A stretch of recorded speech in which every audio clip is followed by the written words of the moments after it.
I'm the executive director of Gray Area. We, as Kelani mentioned, deal with culture and technology applied for social good. So why do we do that? We treat technology and innovation and sort of art in the sort of same as part of the same practice, because historically they sort of have been. And what does this do? Artistic thinking, when coupled with technology, art, science, humanities, um, translates across disciplines, so you can get better collaboration. It helps interface with the public, so you can communicate with the public different sorts of technological innovations in a lot of ways, and also helps broaden perspectives to understand how our technology innovation impacts and affects society. So Transfer, as I mentioned, is an experiment I started in 2013. It was a brick and mortar gallery in New York for 8 years, then opened a space in LA for 2 years before the pandemic. Since then, many institutions have caught up. But one thing Transfer always did differently is that we experimented with solidarity models and open culture. So one of our first shows was a virtual world exhibition inside Second Life, which was mirrored in the gallery. We sold art in Bitcoin in 2013. An incredible artist, La Turbo Avedon, saw that future and opened up that space for us in our creative practice. We also have done a number of solidarity experiments. I want to give a content warning before I switch to my first slide. So if you are sensitive to flashing images, please look away for a moment. This is the Transfer download. This is an exhibition format that I developed in collaboration with a young technologist, Harvey Moon, and an artist. And the idea here is that it's a physical installation format for virtual artworks. And what this did is it gave artists an opportunity to work with large format, 3-channel moving image, many emerging artists who didn't have access to that kind of technology or capability. And so it's a very simple concept. You come into the room, there's an iPad there with many, many works on view, and it gives the audience control. That's also an experiment with a reversal of power within an institutional context. But this opened up a whole series of experiments that had me thinking about new ways to open up access and collaborate with institutions. You can see here this was commissioned by the Toma Foundation in Santa Fe, which is an incredible public collection of media art. So what does it mean for a gallery to be commissioned by an institution, kind of playing with all of these rules and pushing at them in different ways? Many other experiments led up to where we're at now. At 10 years, last year we announced the formation of a new entity called a data trust. This is not an idea we created, but it's one we're applying to art. And essentially what this is the core of it are artist studios. So typically a gallery holds inventory. It's a very centralized thing, as is much of the art world. So instead, the artist retains agency over their work. The art is held in the studio on a decentralized storage network, and artists are seeding backups of each other's work. So this is about archiving and longevity and preservation.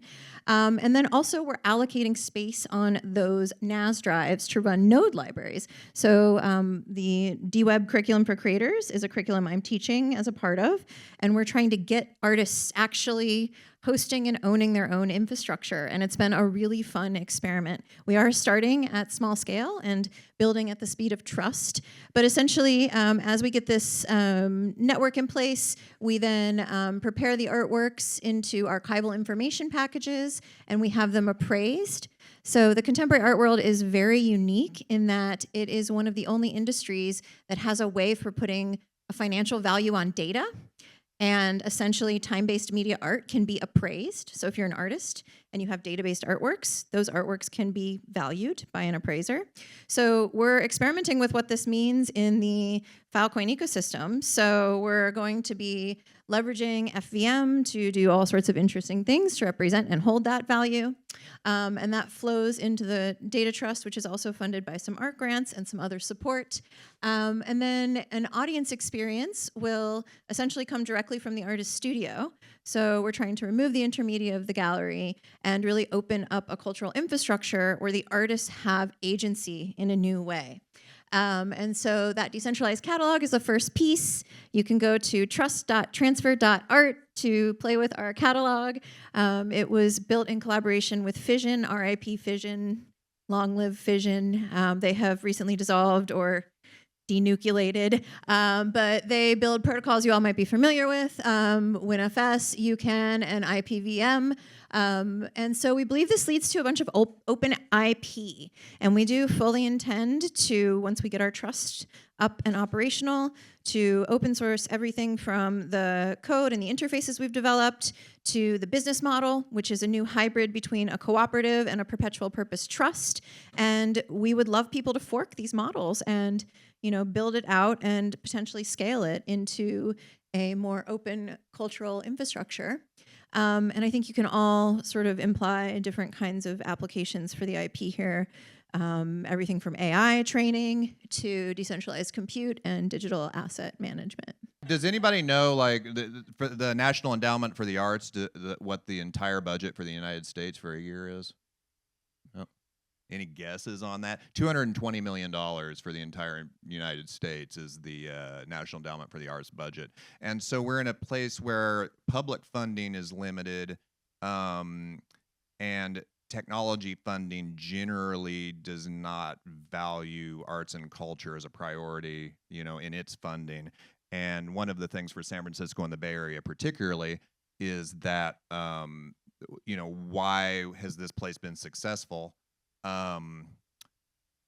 Because there was sort of this cultural infrastructure and investment. I was just in Hong Kong a couple weeks ago, and they just announced $500 million in funding for like art and technology, projects there. There's, they call themselves the Greater Bay Area out in Hong Kong now, the Pearl River Delta. So there's other places that understand this infrastructure is important. I think the United States needs to sort of catch up from all sectors of sort of public-private partnerships and other sorts of nonprofit organizations and things. This is, if you're interested in this sort of like space and way of thinking, there's a series of books from our friends at Serpentine Arts Technologies team. If you don't know Serpentine Galleries in London, it's worth sort of like checking out what they're up to. They're sort of leaders and curatorially and a lot of other ways in the art space. But there's a series of interview studies called Future Art Ecosystems. The latest is on public AI. So as you heard SJ and friends talk about earlier, what does it look like to have publicly funded, stewarded, accountable AI systems? And this series of publications looks at different things like the metaverse and crypto and public AI and things like that as cultural infrastructure directly in the arts space. So if anybody has any ideas, we're open to please come see doing us. all sorts of things very agilely. So yeah. All right. Thank you all.